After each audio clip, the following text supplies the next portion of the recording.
नमस्कार। इतिहास प्रेमी माने आपण शुणुछंती इतिहास पृष्ठारे 7 तारीख मु आरब आउ मु स्नेहा। आज आमे जानिबा विश्वरे 7 नवेम्बर रो गुरुत्वपूर्ण घटना। चलंतु प्रथमे जिबा रुसिया दिगकु 1917 मसीहा नवेम्बर रो आजिर दिन होइथिला अक्टोबर विप्लव। व्लादिमिर लेनिन आउ बोल्शेविक माने शक्ति दखल कले एवं जन्मनेला सोभियत संघ। हाँ, एहा थिला विश्व राजनैतिक मानचित्र परिवर्तन करि देइथिबा घटना। सेही दिन ठारू कम्युनिज्म नुआ शक्ति भाबरे उदय हेला। एबे जिबा अमेरिका दिगकु 1881 मसीहारे आजिर दिनरे होइथिला बेलमंट युद्ध। जनरल उलिसिस ग्रांट तांको सेना नै लढिथिले। एहा थिला तांकर प्रथम बड़ युद्ध। एवं आश्चर्य से विजय अल्प समय पाई थिले मध्य एहा ग्रांट को साहस आउ नेतृत्व को प्रमाण करिथिला। परे से हेले युक्तराष्ट्रर राष्ट्रपति। 1665 मसीहारे आजिर दिनरे प्रकाशित हेला द लंडन गेजेट, विश्वर सबुठारु पुरुणा खबर कागज। आउ आजि पर्यंत से कागजरो प्रचार प्रसार चालिछि।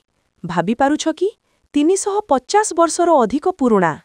1916 मसीहार आजिर दिनरे जीनेट रांकिन युक्तराष्ट्रर प्रथम महिला सांसद भाबरे निर्वाचित हेले।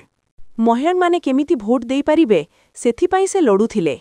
जीनेट रांकिन थेले सेई लढेईर प्रेरणा। एही दिन थिला आउ गोटिए बड़ जन्मदिन।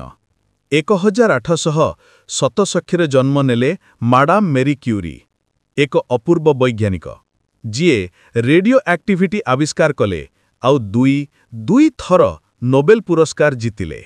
से थिले प्रथम महिला जी नोबेल जीतिथिले एवं एकमात्र मनीष जिए विज्ञानर दुई भिन्न विभागरे नोबेल जीतिछंती, भौतिक आउ रसायन विभाग। 1989 मसीहारे आजिर दिनरे पूर्व जर्मान सरकार पदत्याग कले एवं 2 दिन परे भांगिथिला बर्लिन प्राचीर। एहा थिला शीतल युद्ध शेष हेबर आरंभ। सेही दिन विश्व नुआ अध्याय देखिथिला। हाँ आरब, एही दिन भारत पाई मध्य बहुत महत्वपूर्ण थिला। एही दिन जन्म नेइथिले आमर ज्ञान आउ संघर्षर दुई प्रतिभा विपिन चंद्र पाल आउ डॉक्टर सी.भी. रमण। विपिन चंद्र पालंक जन्म होइथिला 7 नवेम्बर 1858 मसीहारे। से थिले भारतर स्वाधीनता आंदोलनर 3 महान नेतांक मध्यरु जणे। लाल, बाल आउ पाल आंकु किए न जाने। हाँ, से थिले देशभक्तिर गर्जन। तांको आह्वान लोकंक मनरे स्वतंत्रतार अग्नि जळाइथिला।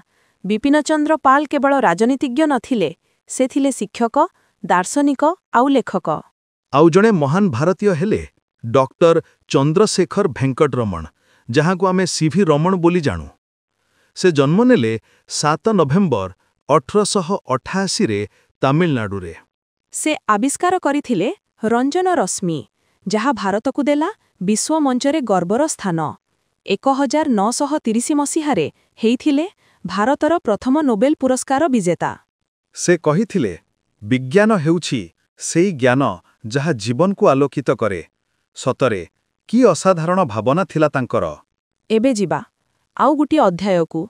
1862 मसीहर आजिर दिनरे मुगल साम्राज्यर शेष सम्राट बाहादुर शाह जाफरंक मृत्यु होइथिला।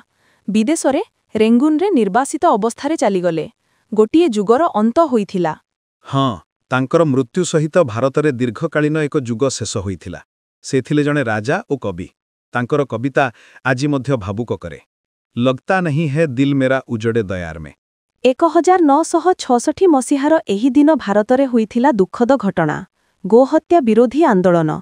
दिल्ली रे हजार हजार लोक प्रदर्शन कले, किंतु आंदोलन हिंसाकांडरे परिणत हेला। हाँ, सेही दिन देशर राजनीति आउ समाजरे गंभीर प्रभाव पकेइथिला। शिखैथिला जे धर्म आउ शांति मध्यरे समता रखिबा अति आवश्यक। शेषरे ओडिशार पुरुणा राजनैतिक घटना। मुकुंद प्रसाद दास जिए 8 अगस्ट 1913 रे जन्म नेइथिले आउ 7 नवेम्बर 1959 रे मृत्युवरण करिथिले। से ओडिशा विधानसभार प्रथम प्री इंडिपेंडेंट स्पीकर थिले। ବଡ଼ କଥା ହେଲେ ଇତିହାସରେ ପ୍ରତ୍ୟେକ ଦିନ ନିଜ ମଧ୍ୟରେ ଗୋଟିଏ ଗୋଟିଏ ଗଳ୍ପ ରଖିଛି ଯାହା ଆମକୁ ଭବିଷ୍ୟତ ପାଇଁ ପ୍ରେରଣା ଦେଇଥାଏ। ପୁଣି ମିଶିବା ଆସନ୍ତାକାଲି ନୂଆ ତାରିଖ ଆଉ ନୂଆ ଇତିହାସ ସହ। ନମସ୍କାର।